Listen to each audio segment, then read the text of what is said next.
안녕하세요. 6월 25일 화요일 마이드라에 오신 여러분들을 환영하고 축복합니다.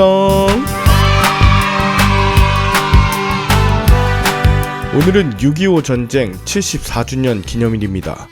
수만 명의 희생이 발생한 이 6.25 한국 전쟁의 그 민간인의 피해 진상규명이 여전히 진행 중입니다. 전쟁 중엔 종교, 나이, 출신, 성별 등을 떠나 누구나 잔인하고도 참혹한 죽음을 맞이할 수 있습니다. 게다가 그 전쟁 이후에도 상실감과 분노, 또 전쟁 후유증의 고통 속에서 죽어가는 분들이 계속해서 발생합니다. 전쟁에는 승자가 없습니다. 군인들뿐 아니라 민간인들도 고통스러워하고 전쟁 후에도 여전히 어려움을 경험합니다. 영토를 얼마나 확보했느냐, 전쟁 중에 얼마나 많은 활약을 했느냐, 이것도 문제가 아닙니다. 다만 일상생활이 마비되고 죽음을 직면한 이들의 마음은 다른 어떤 것으로가 아닌 말씀으로 인도함 받고 또 서로 중보하면서 실제적인 도움을 주는 것으로부터 조금씩 회복되어 갈 것입니다. 오늘도 여러분들 각자의 삶 자리에서 수많은 전쟁들이 있을 줄 압니다. 그러나 무엇보다 말씀으로 인도함 받고 또 서로 중보하면서 도움을 주시는 여러분들의 하루 되시길 바라는 마음 담아 오늘의 마이드라를 힘차게 시작해 보도록 하겠습니다. 자, 출발!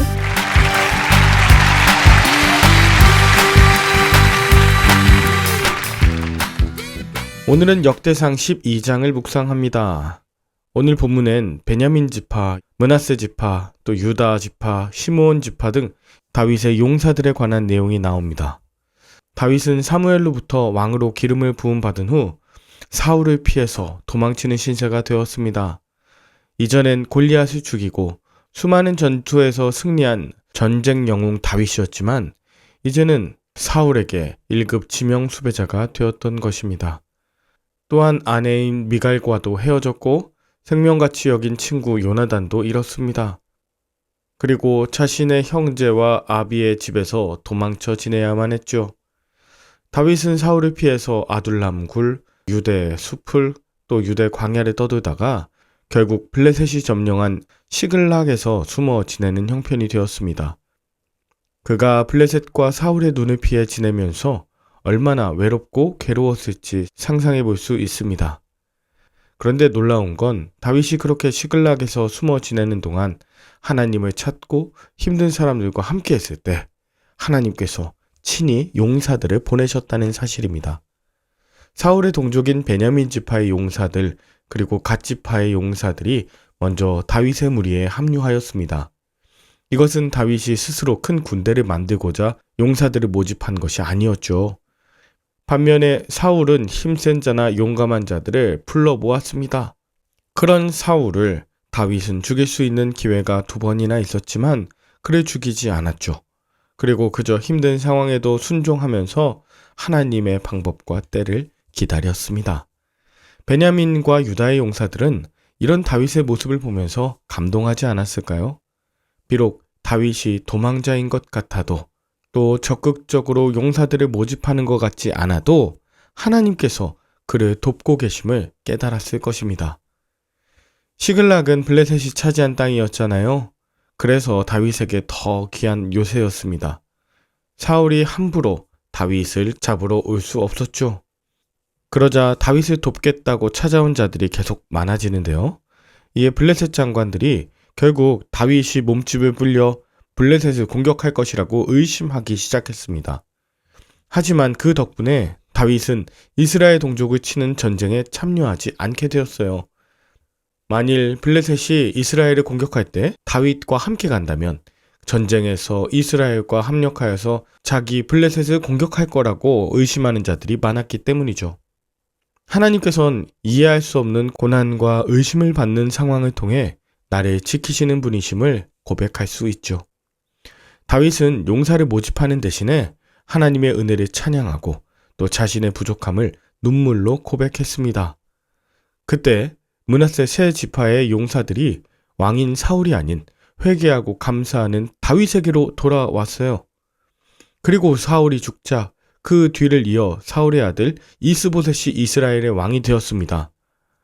다윗은 7년 6개월간 헤브론에서 주어진 역할을 감당하며 그저 하나님의 때를 기다렸고요. 그러자 전국 각처의 용사들, 즉 시므온 지파, 레위 지파, 베냐민 지파, 므낫세 지파, 일사갈 지파, 스불론 지파, 납달리 지파, 단 지파, 아셀 지파, 르우벤 지파, 갓 지파 등 이 모든 지파 용사들이 방패와 창을 가지고 다윗을 따랐습니다. 혈연, 지연, 학연을 뛰어넘어 다양한 지파들이 헤브론의 다윗에게로 온 것이죠. 이렇게 헤브론에 모인 다윗의 용사들은 이스라엘 12지파에서 모인 수십만의 군대가 되었습니다. 이렇게 큰 군대가 전열을 갖추고 한마음이 될 수 있었던 것은 하나님께 찬양하며 그분의 뜻에 순종하는 다윗을 왕으로 삼고자 했기 때문입니다. 그들은 인간적인 마음으로 각자 자기의 지파의 족장을 왕으로 세울 수 있었어요. 그러나 하나님께 기름 부음 받은 이 목동 출신의 다윗을 왕으로 삼는 것이 옳다고 여겼던 것입니다. 하나님을 자기 왕으로 모신 다윗 한 사람으로 인해서 공동체와 나라가 변합니다. 마찬가지로 하나님께서 또한 예수 그리스도께서 내 인생의 왕이자 우리 공동체를 다스리실 때에 상황과 관계없이 기쁨의 축제, 놀라운 변화가 시작되는 것입니다. 여러분은 오늘 본문을 통해 무엇을 느끼셨나요? 이해할 수 없는 고난 속에서 말씀으로 인내하는 시글락에서의 시간이 있으십니까? 하나님의 은혜를 찬양하고 자신의 부족함을 눈물로 고백하는 헤브론의 시간이 있으신가요? 여러분에게는 믿음의 방패와 말씀의 창이 준비되어 누군가를 도우실 준비가 되어 있나요? 하나님께서 기름 부으신 자를 왕으로 삼고 기쁨의 축제를 누리기 원하시나요? 아니면 내가 원하는 자를 왕으로 삼아 섬기고자 하나요? 오늘 본문은 단 한 장에 기록된 일이지만 사실은 수년간의 시간, 수많은 위기와 사건을 통해서 이루어진 하나님의 역사입니다. 하나님의 인도하심을 모른다면 우리는 시간의 흐름 속에서 그저 우왕좌왕하거나 혼란스러울 수 있습니다.